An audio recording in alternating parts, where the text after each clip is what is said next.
ყოველი ადამიანი განსაკუთრებულია, სხვადასხვა შტრიხების, ხასიათების, გრძნობებისა და განცდებისგან შემდგარი უნიკალური არსებაა. სწორედ ამიტომ არის ძალიან რთული მისი სრულად შესწავლა.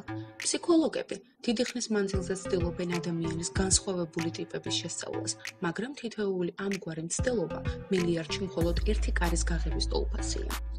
არც ეს ტესტია გამონაკლისი, ეს უბრალოდ დაგანახებთ გარკვეული ტიპის ადამიანებისთვის დამახასიათებელ ზოგად შტრიხებს. ამისთვის საჭიროა მხოლოდ ყურადღებით დააკვირდეთ სურათზე მოცემულ 5 ხელს, ის რომელიც უფრო მოგეწონება დაიმახსოვრეთ, მე კი ახსნას გეტყვით.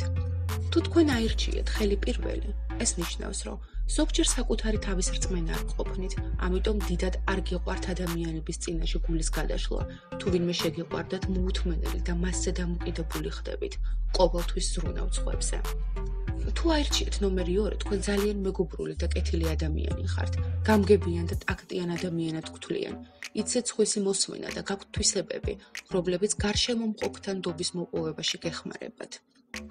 თუ თქვენ აირჩიეთ ხელი ნომერი 3, თქვენ გადამეტებული თვითშეფასება და ეგოიზმი გახასიათებთ. ყოველთვის დიდ მიზნებს ისახავთ და ამბიციის გამო არაფერზე იხევთ უკან. სხვისი მოსმენა კი არც თუ ისე კარგად გამოგდით. თუ თქვენ აირჩიეთ ნომერი 4, ესე იგი, მიდრეკილება გაქვთ მნიშვნელოვანი საქმეებიც შემდეგისთვის გადადებისკენ და ბოლო მომენტში თავის დაძვრემისაკენ. თვლით, რომ პანიკა ყველაფერს ანგრევს, ამიტომ ინარჩუნებთ სიმშვიდეს, ყველაზე დაძაბულ მომენტშიც კი. ხელი ნომერი 5.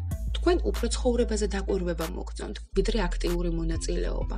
გირჩევნიათ ჯერ ყველაფერს გვერდიდან დააკვირდეთ, ზოგჯერ მომაბეზრებელიც კი ხართ. სამაგიეროდ, ყოველთვის უამრავი გეგმა და საქმე გაქვთ, რომლებსაც დიდი სკრუპულოზურობითა და დეტალურად უდგებით.